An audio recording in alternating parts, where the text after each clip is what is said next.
ขายทุเรียนครับโอ้ยมันสวยขายทุเรียนโอ้ย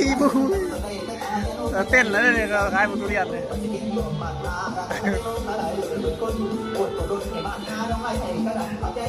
ครับกำลังตัดมาครับ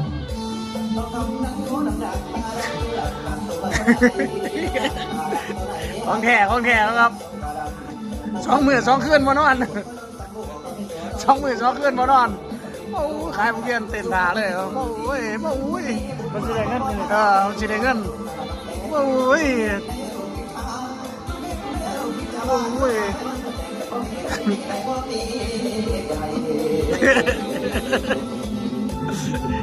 เต้นท่ารับเงินบักทุเรียนเพิ่น